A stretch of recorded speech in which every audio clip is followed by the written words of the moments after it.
அருமையான ஆண்டுடைய பிள்ளைகளை இந்த நல்ல பரிசுத்த நாளின் காலை வேளையில் தேவ வார்த்தைகளை ஓய்வு நாள் பள்ளியின் மூலமாக கேட்க வந்திருக்கவங்கள் அனைவரையும் நான் ஆண்டவராக இயேசு கிறிஸ்துவின் திருநாமத்தினாலும் சென்னை பெருநகர செவன்த் டே அட்வென்டிஸ்ட் திருச்சபையின் ஓய்வு நாள் பள்ளி மற்றும் தனிநபர் ஊழிய இலாகாவின் சார்பாக நான் உங்களை வரவேற்றுக் கொள்ள ஆசிக்கிறேன்.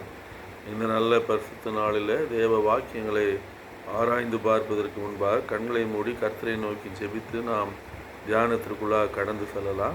மகா உன்னதங்களில் வீற்றிருந்து பூமியின் மனுபுத்தர் ஆகி எங்கள் மேல் கண்ணோக்கமாக இருக்கிற எங்கள் நல்ல ஆண்டவரே, இந்த நல்ல பரிசுத்த நாளின் காலை வேளைக்காக நமக்கு நன்றி செலுத்துகிறோம். அப்பா, ஒரு சிறு மந்தியாக உடைய சமூகத்திலே நாங்கள் வந்திருந்த ஆண்டவரே, உடைய வார்த்தைகளை ஓய்வு நாள் பள்ளியின் மூலமாக நாங்கள் தியானிக்க இருக்கிறோம். கர்த்தருடைய கரம் எங்களோடு கூட இருந்து எங்களை ஆழ்ந்த சத்தியங்களை விளங்கி கொள்ள வழிநடத்தி செல்ல வேண்டுமாய் ஜெபிக்கிறோம். தாழ்மைப்படுத்துகிறோம் உடைய பாதபடியில் இயேசுவின் இன்ப நாமத்தில் வேண்டுகிறோம் அன்புள்ள பிதாவே, ஆமென். அருமையான ஆண்டுடைய பிள்ளைகளை, இந்த காலாண்டினுடைய தலைப்பை நாம் அறிந்திருக்கிறோம். மாபெரும் போராட்டம் என்ற தலைப்பு நமக்கு கொடுக்கப்பட்டிருக்கிறது. இந்த மாபெரும் போராட்டத்தில் விசேஷமாக தானியேல் புத்தகமும் வெளிப்படுத்தின விசேஷ புத்தகத்தின் பகுதிகளும் நமக்கு ஆராய்ச்சிக்காக கொடுக்கப்பட்டிருப்பதை நாம் பார்க்கிறோம்.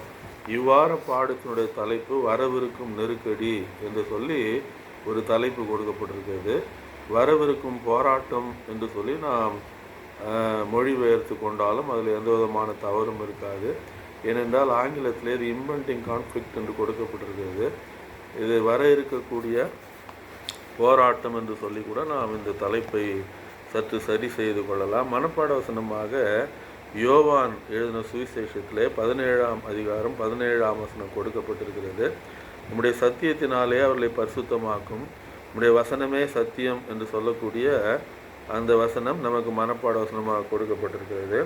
இந்த கடைசி காலத்தில் நீங்கள் பார்த்தீங்கன்னா 666 எது அப்படின்னு சொன்னால் ஒரு சின்ன மைக்ரோசிப் என்று சொல்லி இன்றைக்கு அநேக கிறிஸ்தவ திருச்சபைகள் கூட அப்படி போதிப்பதை பார்க்கிறோம். மைக்ரோசிப் என்பது ஒன்றுமல்ல, ஐரோப்பிய நாடுகளிலே அமெரிக்காவிலும் கூட ஒரு நோயாளியுடைய சரீரத்தின் ஒரு பகுதியில் இந்த மைக்ரோசிப் என்று சொல்லக்கூடிய அந்த கருவியை சிறு அரிசி அளவு தான் இருக்கும், அதை பொருத்திட்டாங்க அப்படின்னு சொன்னால் அதுக்கு மேலே ஒளி வருடல் என்று சொல்லக்கூடிய அந்த லைட்டை அவங்க அடிக்கக்கூடிய அந்த வேளையில் அந்த பேஷண்ட்டுடைய எல்லா விதமான சரித்திரங்களும் என்ன செய்யும் என்றால் அந்த திரையிலே வரத்தக்கதாக அதை பார்த்து மருத்துவர்கள் அடுத்தபடியாக சிகிச்சைகளை செய்யத்தக்கதாக அதுதான் 666 அப்படி தான் பொருத்த போகிறாங்க எல்லாருடைய உடலிலும் என்று ஒரு சிலர் சொல்லி கொண்டிருப்பதை நாம் பார்க்கிறோம். ஒரு சிலர் உணவுப் பொட்டலங்களின் மேலுள்ள குறியீட்டில் இந்த முத்திரை இடம் பெற்றிருக்கும் 666 என்று சொல்கிறாங்க. ஒரு சிலர் பணத்தாளில் இதை அச்சிட்டிருப்பாங்க ரகசிய எண்ணாக என்று சொல்கிறார்கள். ஒரு சிலர் என்ன சொல்கிறார் என்று சொன்னால் சகோதர அமைப்பு, இலுமினாட்டி என்று சொல்லக்கூடிய அமைப்பு, இந்த பிளாக் ஹெலிகாப்டர் என்று சொல்லக்கூடிய அமைப்பு, ஐநா போன்ற அமைப்புகள் மூலமாக இந்த 666 என்று சொல்லக்கூடிய அந்த கடைசி கால மிருகம் இல்லையென்றால் மிருகத்தின் இலக்கத்தை கொண்டு வருவார்கள் இவர்கள் என்று சொல்லி ஒவ்வொரு அமைப்புகளை பற்றியும் இன்றைக்கு உலகத்தில் இருக்கக்கூடிய மக்கள் அநேகர் சொல்லி கொண்டு வருவதை நம்மால் பார்க்க முடிகிறது. அப்படிப்பட்ட நேரத்தில் தேவனுடைய வார்த்தை என்ன சொல்கிறது என்பதை நாம் சற்று நேரம் இன்றைக்கு தியானித்து பார்க்கத்தக்கதாக வெளிப்படுத்தின விசேஷம் 13ஆம் அதிகாரத்தில் சொல்லப்பட்டிருக்கக்கூடிய 2ஆம் மிருகம்தான் இந்த முத்திரை ஒரு சொரூபத்தை 1ஆம் மிருகத்திற்கு ஏற்படுத்தவும் அந்த சொரூபமானது பின்னாட்களிலே முத்திரையாக மாற்றப்படவும் அந்த முத்திரையுடைய மிருகம்தான் எது என்று சொன்னால் 666 என்று சொல்லி இலக்கத்தோடு சொல்லப்பட்டிருப்பதை நாம் பார்க்கணும். அருமையான ஆண்டுடைய பிள்ளைகளை, கிறிஸ்தவ சகாப்தத்தின் ஆரம்ப நாட்களிலே இருந்தே கிறிஸ்தவத்தை மறுதலிக்க சொல்லி இல்லை என்றால் ஆண்டவராகிய இயேசு கிறிஸ்துவை மறுதலிக்க சொல்லி அநேக உபத்திரவங்களும் அநேகர் நெருக்கடிக்குள்ளாக்கப்பட்டதும் போராட்டங்களுக்குள்ளாக்கப்பட்டதும் ஆதிகால திருச்சபையாக இருக்கட்டும், மத்திய காலத்தில் இருந்த திருச்சபையின் விசுவாச பிள்ளைகளாக இருக்கட்டும், அவர்கள் ஏற்றுக்கொண்ட அந்த விசுவாசத்தை அவர்கள் மறுதலிக்கும்படியாக ஒரு நெருக்கடியானது இல்லை என்றால் ஒரு போராட்டமானது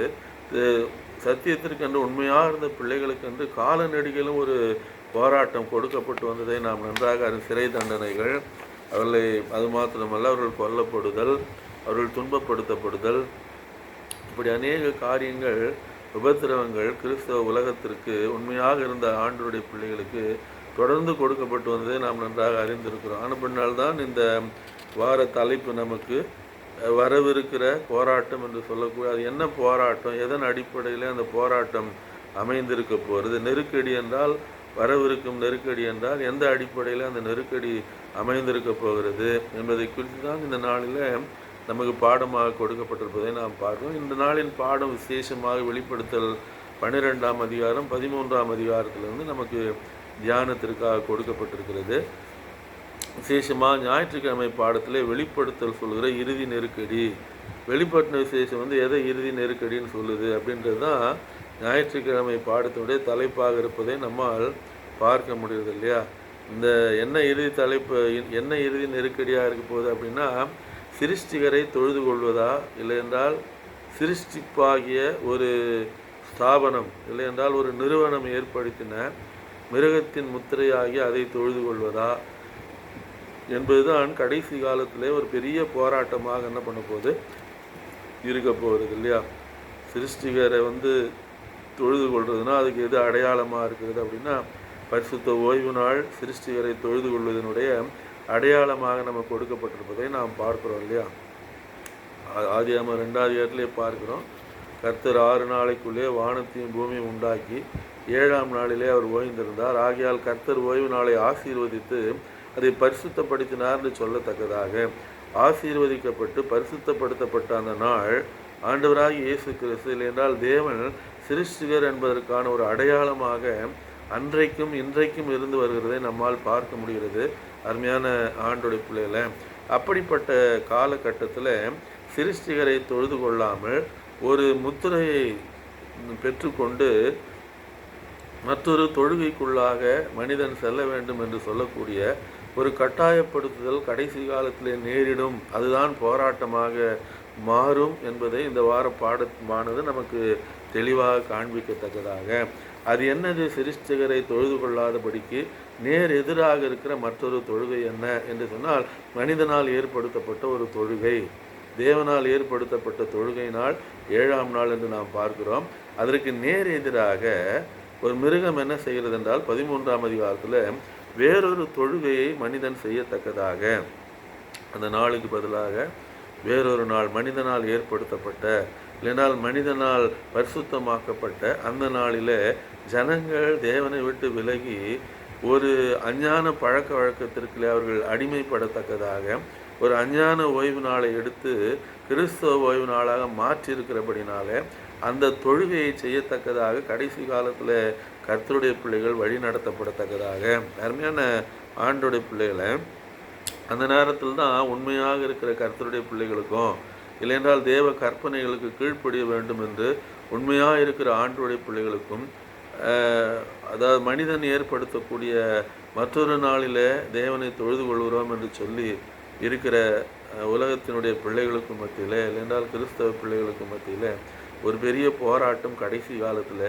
நேரிடத்தக்கதா. அதுதான் அந்த இம்பெண்டிங் கான்ஃப்ளிக்ட், இல்லையென்றால் வரவிருக்கும் போராட்டம், வரவிருக்கும் நெருக்கடி என்று சொல்லி நாம் எடுத்துக்கொள்ள. அது எப்படிப்பட்டதாக இருக்க போகிறது, அது எப்படி வரும் என்பதை குறித்து நமக்கு இந்த வாரத்திலே தீர்க்க தரிசனத்துக்கான விளக்கங்கள் கொடுக்கப்பட்டிருப்பதை நம்மால் பார்க்க முடிகிறது இல்லையா. சாத்தான் ஏன் ஓய்வு நாளை வெறுக்கிறான், கற்பனைகளை ஏன் வெறுத்தான் அப்படின்னா, தேவன் தனக்கு நிகராக வேறு தேவன் உண்டாயிருக்க வேண்டாம் என்று சொன்னபடினால், அவன் தன்னைத்தானே தேவனாக்கி கொள்ள துடித்தபடினாலே அவனிடத்தில் இயல்பாகவே அந்த வெறுப்பு கற்பனைகளுக்கு விரோதமாக இருப்பாங்க. ஓய்வு நாளை ஏன் வெறுக்கிறான் என்று சொன்னால், அது சிருஷ்டி கர்த்தர் ஆண்டவராகிய இயேசு கிறிஸ்து என்பதையும் தேவன் என்பதையும் அது நம்ம அந்த உலகத்திற்கு அது சுட்டி காட்டுகிறபடினாலே அவன் இயற்கையாகவே ஒரு வெறுப்பு பரிசுத்த ஓய்வு நாளின் மேல் இந்த உலகத்தினுடைய ஜனங்கள், கிறிஸ்தவர் என்று சொல்லப்படுபவர்கள், சொல்லுகிறவர்கள் ஒரு ஒரு வெறுப்பை உமிழத்தக்கதாக சாத்தான் என்ன செய்கிறான் என்றால், கடைசி காலத்தில்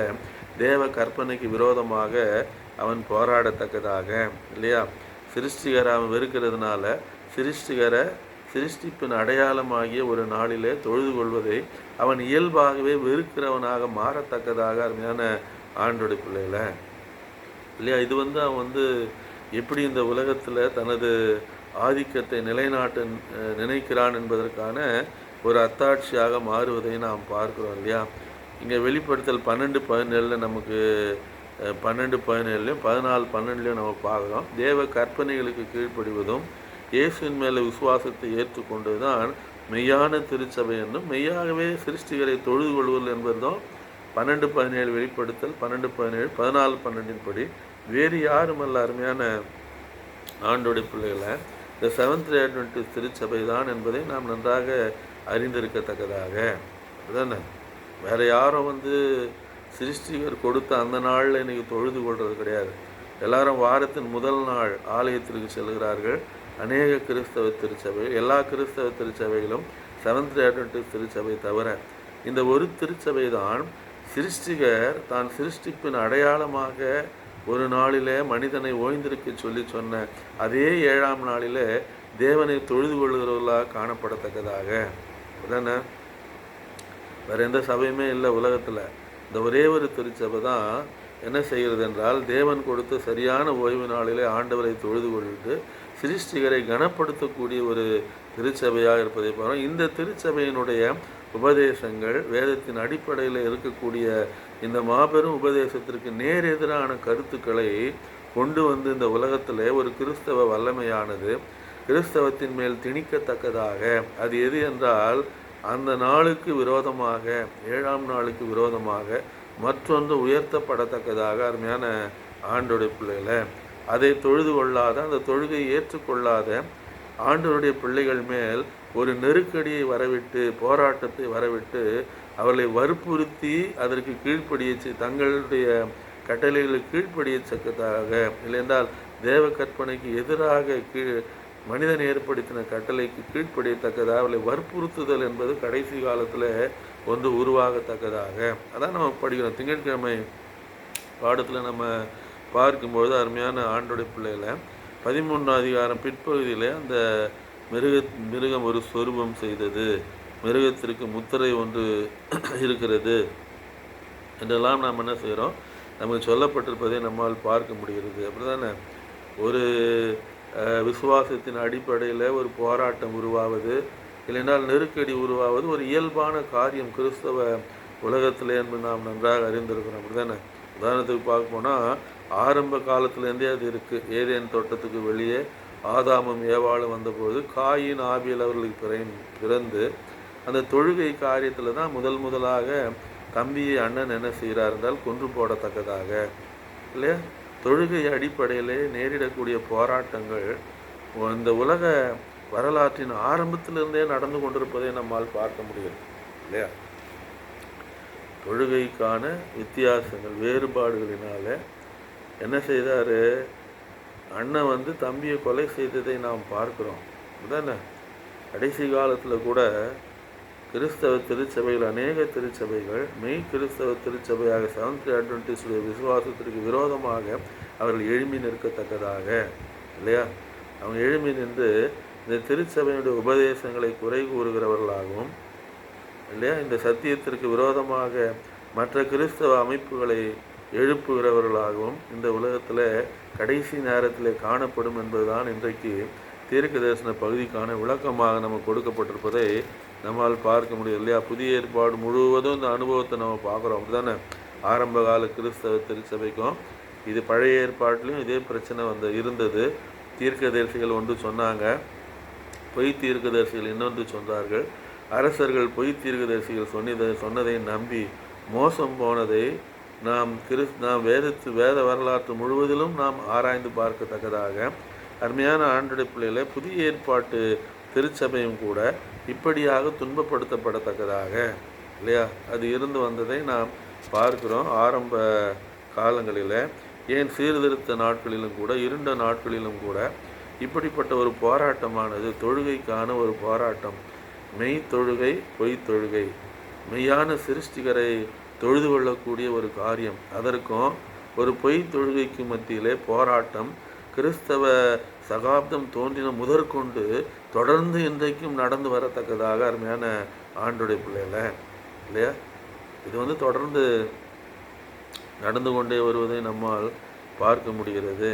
அதனுடைய கடைசியாக என்ன நடக்க போகுது, உலக வரலாற்றின் கடைசி நேரத்தில் ஆண்டவராக இயேசு கிறிஸ்து வருவதற்கு சற்று காலத்திற்கு முன்பாக சற்று நாட்களுக்கு முன்பாக என்ன நேரிடும் என்றால், இந்த மிருகத்தின் முத்திரையை தொழுது கொள்ளத்தக்கதாக, அதை தொழுது கொள்ளாத யாவரும் வாங்கவும் விற்கவும் கூடாதபடிக்கு ஒரு நெருக்கடியை, இல்லைன்றால் ஒரு போராட்டத்தை உண்மையான மக்கள் மேல், உண்மையான திருச்சபை மக்கள் மேல் இந்த வல்லமையானது என்ன செய்யும், கொண்டு வரும் என்று சொல்லி கடைசி நாட்களிலே நம்மால் பார்க்க முடியுது. அருமையான ஆண்டோடு இல்லையா? மரண தண்டனை கூட என்ன பண்ணப்படலாம், அறிவிக்கப்படலாம். அப்படிப்பட்ட துன்ப நேரத்தில், கடைசி நேரத்தில் அருமையான ஆண்டோடைய பிள்ளைகளை என்ன கூட நேரிடலாம், மரண தண்டனை கூட அந்த அந்த மிருகம் ஏற்படுத்தின தொழுகை முறைக்கு கீழ்ப்படியாத பொழுது. அப்படிதானே? அது என்ன சொல்லுவாங்கன்னீங்கன்னா, நீங்கள் தேச சட்டத்துக்கு கீழ்ப்படிய மாட்டேன்றீங்கன்னு சொல்லுவாங்க. கடைசியில் அப்படி போயிடும், அது ஒழுங்கற்றவங்க அப்படின்னு மாறிடும். உண்மையான ஆண்டோடைய பிள்ளைகள் அப்படி தானே ஆரம்ப காலத்துலேருந்து குற்றப்படுத்திட்டு வந்தாங்க இல்லையா? அதே குற்றப்படுத்துதல் கடைசி நேரத்தில் வரவிருக்கக்கூடிய ஒரு பெரிய போராட்டத்தில் நீங்கள் அதை பார்க்கலாம் இல்லையா? உண்மையான நம்பிக்கைக்கும் ஒரு போலி தொழுகைக்கும் உடைய வித்தியாசத்தை நீங்கள் கடைசி நேரத்தில் மீண்டும் ஒரு முறை அதே போராட்டம் உருவாகத்தக்கதாக இந்த உலக வரலாற்றில் அப்பொழுது ஆண்டவராக இயேசு கிறிஸ்துவினுடைய வருகை இருக்கும் என்று சொல்லப்பட்டிருப்பதை நாம் பார்க்குறோம் தானே. அப்போது நீங்கள் பார்க்கும்போது 2 மிருகங்களை பற்றி இந்த வெளிப்படுத்தின விசேஷம் 13ஆம் அதிகாரத்தில் 2 மிருகங்களை பற்றி சொல்லப்பட்டிருப்பதை நான் 2 மிருகங்கள் வருகிறது. ஒன்று முதல் மிருகம் சமுத்திரத்திலிருந்து எழும்பி வந்த மிருகம் என்று சொல்லப்பட்டிருக்கிறது. 2ஆம் மிருகம் என்று சொல்வது வனாந்தரத்திலிருந்து ஒரு மிருகம் எழும்பி வர கண்டேன் என்று அவர் அதே அதிகாரத்தில் என்ன செய்கிறார், பிற்பகுதியில் 11ஆம் வசனத்திற்கு பின்பு அந்த 2ஆம் மிருகத்தை பற்றிய ஒரு தரிசனத்தை அவர் காணத்தக்கதாக இல்லையா, ஒரே அதிகாரத்தில் 2 மிருகங்களை பற்றி சொல்லப்பட்டிருக்கு. அதே மிருகம்னா நமக்கு ஏற்கனவே தெரியும் இல்லையா? தானியேல் 7:17 இருந்தோம், தானியேல் 7:24, 23, 24 நம்ம என்ன கற்றுக்கொள்கிறோம்? மிருகம் என்றால் ராஜாக்கள், இல்லை என்றால் ராஜ்யங்கள், வல்லரசுகள், பேரரசுகள் என்று நம்மால் அறிந்து கொள்ள முடிகிறது. இது தீர்க்க தரிசனத்திற்கான விளக்கம் என்று சொல்லி நாம் பார்க்குறோம். அப்போது இதில் இந்த 13ஆம் அதிகாரத்தில் அவர் என்ன சொல்கிறாருன்னா, யோவான் கண்ட அந்த தரிசனத்தில், இதோ நான் கடற்கரை மணலின் மேல் நின்றிருந்தேன், அப்பொழுது சமுத்திரத்திலிருந்து ஒரு மிருகம் எழும்பி வர கண்டேன் என்று அவர் சொல்லத்தக்கதாக. அப்படி தானே? சமுத்திரம் அப்படின்னா என்னது? தீர்க்க தரிசனப்படி ஏற்கனவே நமக்கு நன்றாக தெரியும். 2 பேதுரு 1:20 சொல்லப்பட்டிருக்கபடி வேதத்தில் உள்ள எந்த தீர்க்க தரிசனமும் சுயத்தோற்றமான பொருளை உடையதாய் இராதென்று நீங்கள் முந்தி அறிய வேண்டும். அப்படியே எடுத்துக்க முடியாது. நம்ம வெளிப்படுத்தின விசேஷம் இல்லை வேறு எந்த இடத்துலையும் சரி, வேதத்தில் தீர்க்க தரிசனமாக உரைக்கப்பட்டதுக்கு வேறு அர்த்தம் கொடுக்கப்படத்தக்கதாக. அப்படி தானே? ஒரு கடற்கரையின் மேல் நின்றிருந்தேன், கடலிலிருந்து ஒரு சமுத்திரத்திலிருந்து ஒரு மிருகம் எழுந்து. சமுத்திரம்னா என்னன்னு சொன்னால் வெளிப்படுத்தல் 17:15 சொல்லப்பட்டிருப்பதை நாம் பார்க்குறோம். அப்படி தானே? என்ன சொல்லப்பட்டிருக்கு? நீ அந்த வேசி உட்கார்ந்திருக்க தண்ணீர்களை கண்டாயே, அவர்கள் ஜனங்களும் கூட்டங்களும் ஜாதிகளும் பாஷைக்காரருமா என்று சொல்லத்தக்கதாக. அப்படி என்றால் அந்த கடலில் இருந்து எழும்பி வந்த மிருகம் என்பது ஜனக்கூட்டங்களின் மத்தியிலிருந்து எழும்பி வந்த ஒரு பேரரசு, இல்லையென்றால் ஒரு ராஜ்யமாக அது காணப்படத்தக்கதாக. அருமையான ஆண்டோட பிள்ளைகளை அதை எப்படி நான் ஏற்கனவே சொல்லியிருக்கிறேன், தீர்க்க தரிசனத்திற்கான விளக்கங்களை நாம் சொல்லுகிற வேளையில், இல்லையென்றால் தியானித்து பார்க்கிற அந்த வேளையில் அதனுடைய ஃபீச்சர்ஸ் இல்லை என்று சொன்னால் அதில் சொல்லப்பட்டிருக்க அம்சங்களை வைத்து தான் அது எந்த பேரரசை குறிக்கும், இல்லைன்னா எந்த ராஜ்யத்தை குறிக்கும் என்பதை நம்மால் என்ன பண்ண முடியும், விளங்கி கொள்ள முடியும். இங்கு ஜனக்கூட்டத்தின் மத்தியிலே இருந்து வந்த ஒரு பேரரசு அது எதுவாக இருக்கும் என்று சொன்னால், அருமையான ஆண்டோடைய பிள்ளைகளை 13ஆம் அதிகாரத்திலே சொல்லப்பட்டிருக்கக்கூடிய இவர் நம்ம யோவான் உயிரோடு இருந்த நாட்களிலே உருவான ஒரு வல்லமை தான் அது என்று சொல்லி நாம் பார்க்கிறோம். எழும்பி வர கண்டேன், அதற்கு 7 தலைகளும் 10 கொம்புகளும், கொம்புகளின் மேல் 10 முடிகளும், அதன் தலைகளின் மேல் தூஷணமான நாமமும் இருந்தது இல்லையா? இப்போ உங்களுக்கு இந்த செவ்வாய்க்கிழமை பாடம் படிக்கிறோம். நம்ம மிருகத்தை அடையாளம் காணுதல் பகுதி 1 என்ற ஒரு தலைப்பு கொடுக்கப்பட்டிருக்கு, சரியா? அப்போது சமுத்திரத்திலிருந்து எழும்பி வந்த மிருகம், ஜனக்கூட்டத்தின் மத்தியிலிருந்து எழும்பி வந்த ஒரு பேரரசு. அந்த பேரரசில் நீங்கள் பார்க்கும் பொழுது 7 தலைகளை உடையதாக ஒரே மிருகம் இருக்கிறது. 7 மிருகங்கள் அல்ல. நம்ம சில நேரத்தில் என்ன சொல்கிறோன்னா, அசீரியா, அதுக்கப்புறம் பாபிலோன், மேதிய பெர்ஷியா என்று சொல்கிறோம். அது எப்படின்னு எனக்கு தெரியல. ஆனால் இங்கே ஒரே மிருகத்திலிருந்து 7 தலைகள் என்றால் அந்த ஒரே மிருகம் எது என்று சொன்னால் ரோமைய பேரரசு என்பதை நாம் நன்றாக அறிந்திருக்கிறோம். அப்படிதானே? ஏன்னா இவர் சிறைப்படுத்தப்பட்ட நாட்களில் இருந்தது ரோம பேரரசு தான் என்று சொல்லி நாம் பார்க்கிறோம்.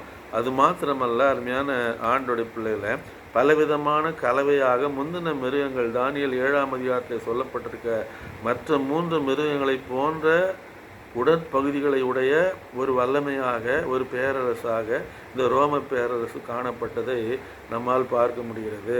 அதற்கு ஒரு உதாரணமாக நாம் பார்க்கும் பொழுது 7 தலைகள் என்று சொல்லப்பட்டிருக்கு இல்லையா? 7 தலைகளில் வந்து நீங்கள் பார்க்கும்போதுங்க 7 விதமான ஆட்சி முறை, 7 விதமான ராஜ்யங்கள் அல்ல, ஒரே ராஜ்யத்திலிருந்து, ஒரே பேரரசிலிருந்து 7 விதமான தலைகள் எழும்பதை நாம் பார்க்கிறோம்.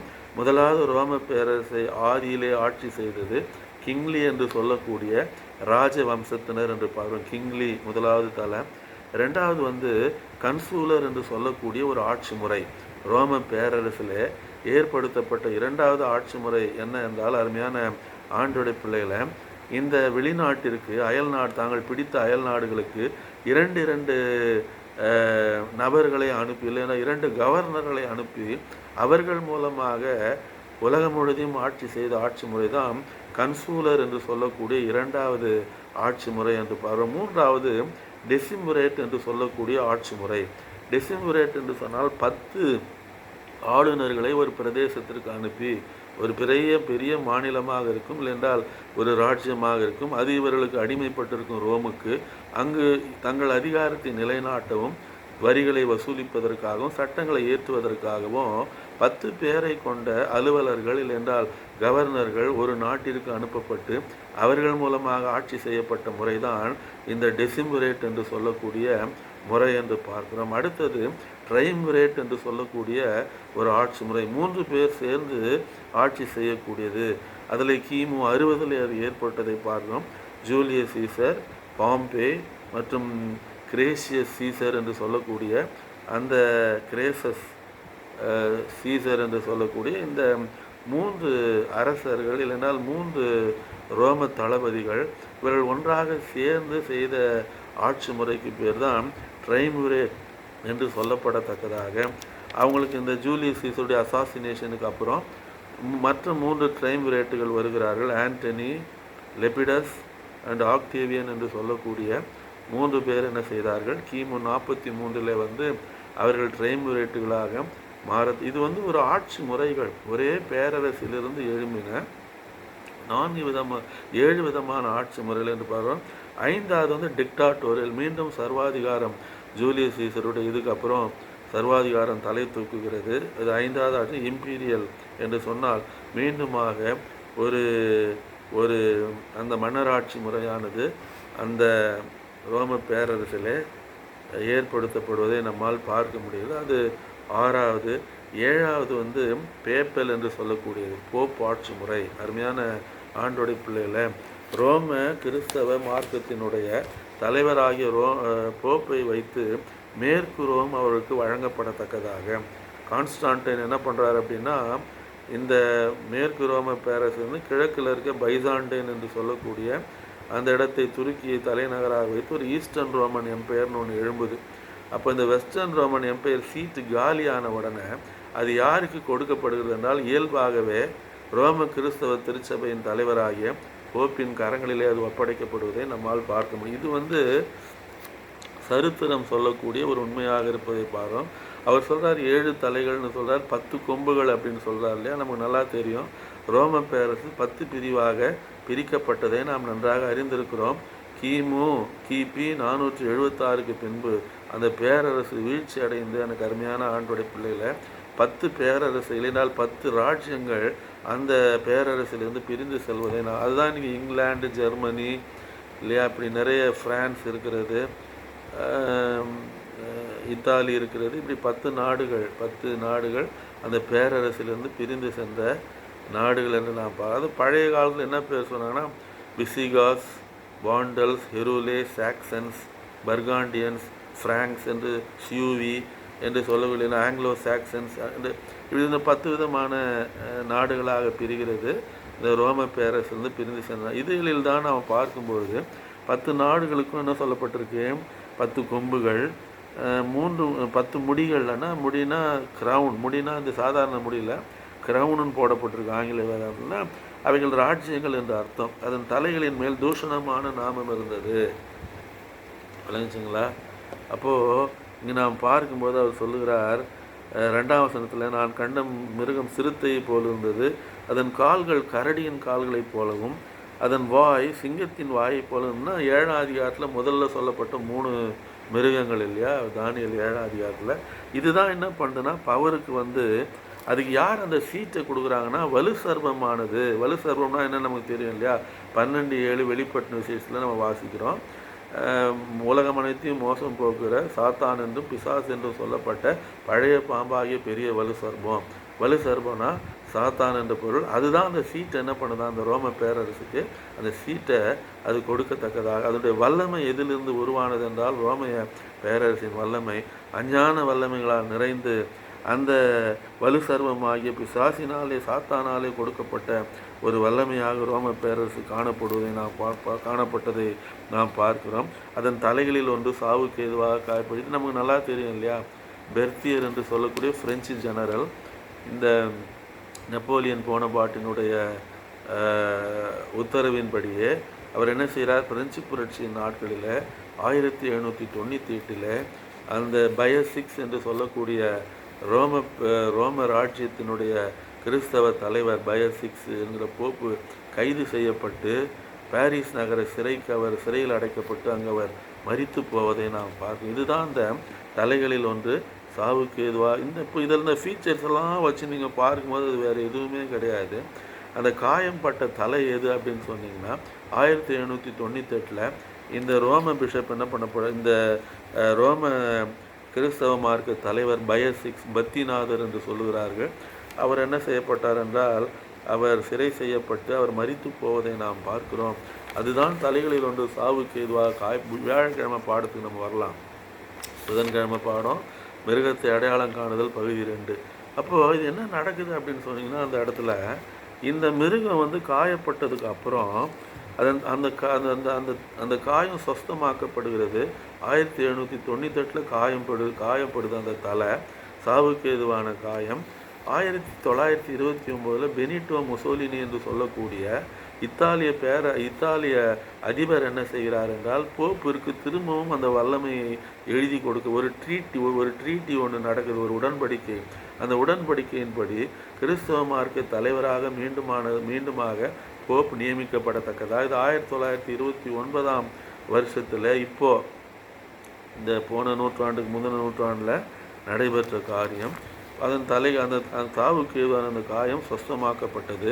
பூமியில் உள்ள யாவரும் ஆச்சரியத்தோடு அந்த மிருகத்தை பின்பற்றி அந்த வல்லமை இல்லையா, அந்த கிறிஸ்தவமும் அரசியலும் மார்க்கமும் சேர்ந்த அந்த வல்லமையாகிய ரோம கிறிஸ்தவ வல்லமையை பூமியில் உள்ள அனைவரும் அந்த மிருகத்திற்கு அப்படிப்பட்ட அதிகாரம் அதை பின்பற்றி அந்த மிருகத்திற்கு அப்படிப்பட்ட அதிகாரம் கொடுத்த வலு சர்பத்தை அவர்கள் வணங்கத்தக்கதாக. அருமையான ஆண்டோடைய பிள்ளைகள் இப்படி இது அடிபட்டிருக்க நேரத்தில் 2வது மிருகம் ஒன்று எழும்புது.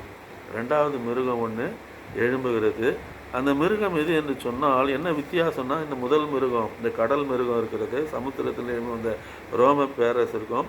அது விழக்கூடிய நேரத்தில் எது எழும்புதுன்னா 1778 ஏறக்குறைய 20 ஆண்டுகளுக்கு இடைவெளியில் சற்று முன்பாக எந்த பேரரசு எழும்புச்சுன்னா, எந்த வல்லமை எழும்புச்சுன்னா அமெரிக்க ஐக்கிய நாடுகள் என்ற வல்லமை எழும்பத்தக்கதாக. அப்படி தானே? அது எப்படி இருந்தது, ஒரு ஆட்டுக்குட்டிக்கு ஒப்பாக ரொம்ப நல்ல பிள்ளை மாதிரி நடந்துக்கும். இன்றைக்கி கூட அமெரிக்கா பார்த்திங்கன்னா அப்படி தானே, இன்டர்நேஷ்னல் போலீஸ் என்று சொல்லி கேலி செய்வார்கள் அமெரிக்காவை.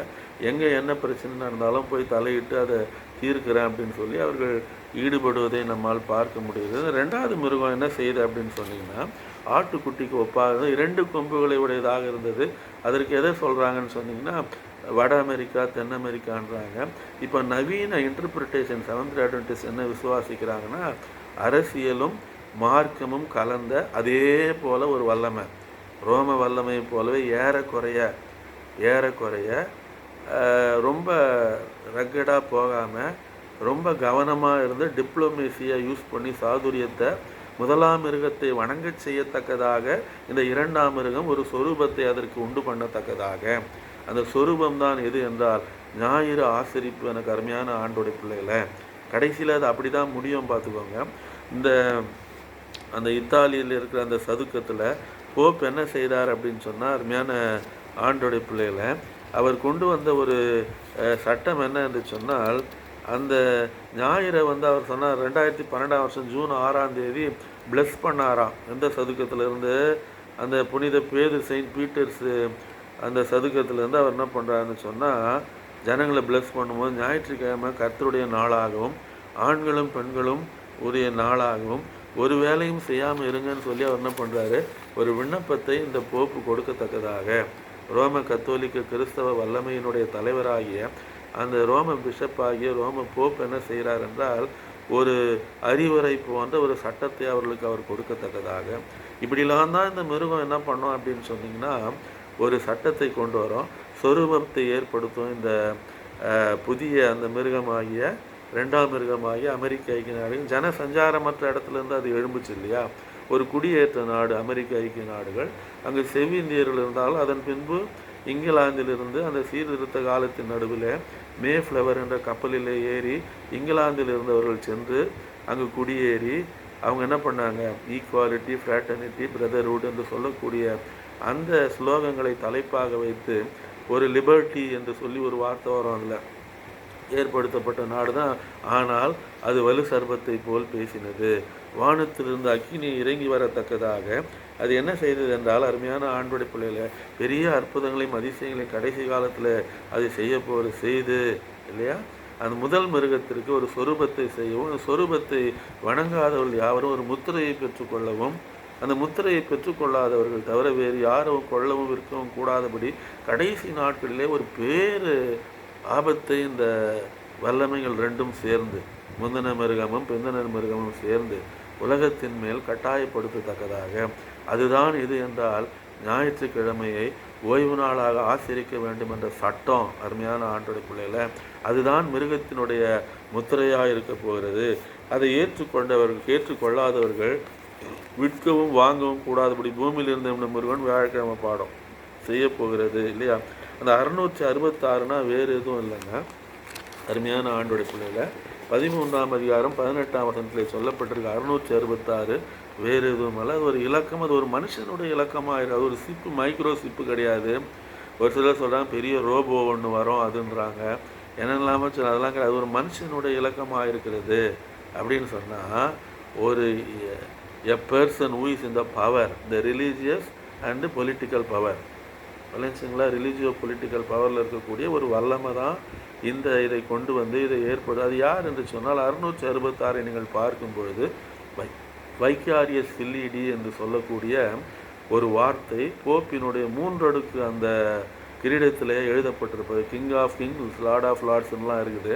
வைக்காரியஸ் ஃபில்லிடி என்று எழுதப்பட்ட அந்த ரோமன் லெட்டர்ஸுடைய அதன் மதிப்பை நீங்கள் பார்த்தீங்கன்னா 666 வருகிறதை நாம் பார்க்குறோம். வேறு யாருக்கெல்லாமோ பொருத்தி பார்த்தாங்க, ஹிட்லருக்கு பொருத்தி பார்த்தாங்க, வரல. முசோலினிக்கு பொருத்தி பார்த்தாங்க, வரல. அப்புறம் உலகை முழுவதும் ஆட்சி செய்ய வேண்டும் என்று நினைத்த மற்ற வல்லமைகளுக்கு பொருத்தி பார்த்தால் அதற்கும் வரவில்லை. ஆனால் வைகாரியஸ் ஃபில்லிடி என்று சொல்லக்கூடிய அப்படின்னா அர்த்தம் என்னன்னு சொன்னால், வைகார் ஆஃப் கிரைஸ்ட்னு அர்த்தம். கிறிஸ்துக்கு பதிலாக அந்த பூமியிலே துய்ப்பவர் அப்படின்னு வேறு யாரை விட்டுட்டு போனார் ஏசாமி? பரிசுத்த ஆவியானவர் வருவார்னு சொன்னாரே தவிர ஒரு மார்க் அமைப்பை தனக்கு ரெப்ரசன்டேட்டிவாக ஆண்டவர் விடவே இல்லை அந்த பூமியில். ஆமென், அல்லேலூயா. அருமையான ஆண்டோடைய பிள்ளைகளை ஒரு மார்க் அமைப்பு அல்ல இல்லையா, பரிசுத்த ஆவியானவர் தான். நான் போவேன் ஆயிலும் நலமாக இருக்கும், அவர் வருவார், உங்களை சகல சத்தியத்திற்குள்ளும் வழி நடத்துவார் அப்படின்னா அவர் தான் ரெப்ரசன்டேட்டிவ் இந்த பூமியில், தேவனுக்கும் பரலோகத்துக்கும் ஏசாமிக்கும். அப்படி தானே? ஒரு உலக கிறிஸ்தவ அமைப்பு கிடையாது, அப்படிதானே? இவங்க என்ன செய்கிறாங்க அப்படின்னு சொன்னால், இந்த 666 என்ற இலக்கம், அந்த வார்த்தை வி என்று சொன்னால் 5 இல்லையா, அப்படி நீங்கள் கூட்டிக்கிட்டே வந்தீங்கன்னா 666 வருகிறது. இந்த மிருகம் தான் என்ன பண்ணோன்னு சொன்னால், கடைசி காலத்தில் ஓய்வு நாளை ஆசரிக்கிற கர்த்தருடைய பிள்ளைகள் அவங்க வந்து எப்படிப்பட்ட கஷ்டங்களை அடைந்தாலும் அவர்கள் மேல் வற்புறுத்தத்தக்கதாக வாரத்தின் முதல் நாளை அவர்கள் கை கொள்ளும்படி, அப்பொழுது கடைசி உபத்திரவம், கடைசி நெருக்கடி உருவாகத்தக்கதாக, அதுதான் இன்றைக்கு பாடமாக கொடுக்கப்பட்டது பார்க்கிறோம். பிரார்த்தனை செய்வோம். மகா உன்னதங்களில் வீற்றிருந்து பூமியின் மனுபுத்திரராகிய எங்கள் மேல் கண்ணோக்கமாக இருக்கிற எங்கள் நல்ல ஆண்டவரே, இந்த நல்ல பரிசுத்த நாளின் மத்தியான வேளையிலே நம்முடைய சமூகத்தில் ஆண்டவரே நாங்கள் வந்து இந்த பாடங்களை தியானித்து பார்த்து அதன் அர்த்தங்களை விளங்கி கொள்ளத்தக்கதாக நீர் எங்களுக்கு கொடுத்த இந்த மாபெரும் ஸ்லாக்கியத்திற்காக நன்றி செலுத்துகிறோம். சுவாமி, நீர்தாமே எங்களோடு கூட இருந்த ஆண்டவரே, கடைசி காலத்தில் விசுவாசத்திற்கான சோதனை வரும்பொழுது, போராட்டம் வரும்பொழுது, நெருக்கடி ஏற்படும்பொழுது நம்முடைய வசனங்களுக்கு நாங்கள் நிலை நின்ற ஆண்டவரே, நீர் வரும் வரையிலே எங்கள் விசுவாசத்தை நாங்கள் உறுதியோடு பாதுகாத்து கொள்ளவும். ஆம் ஆண்டவரே, மரணம் நேரிடுகிறதா இருந்தாலும் தங்கள் ஜீவனையும் பாராமல் ஆட்டுக்குட்டியாவுடைய ரத்தத்தினாலும் தங்கள் சாட்சியின் வசனத்தினாலும் அவனை ஜெயித்தார்கள் என்று சொல்லப்பட்ட அந்த தீர்க்க தரிசனங்களில் நிறைவேறத்தக்கதாக விசுவாசத்திற்கென்று எப்படி முட்டுக்கட்டைகள் ஏற்பட்டாலும் நெருக்கடியில் வந்தாலும் நிலை நின்று உடைய வார்த்தைகளுக்கென்று நாங்கள் வாழ நீர் எங்களுக்கு உதவி செய்ய வேண்டுமாய் ஜெபிக்கிறோம். எங்களை தாழ்த்துறோம் உடைய பாதபடியில் பரிசுத்தப்படுத்தி பாதுகாத்து கொள்ளோம். இயேசுவின் இன்ப நாமத்தில் வேண்டுகிறோம் அன்புள்ள பிதாவே. ஆமென்.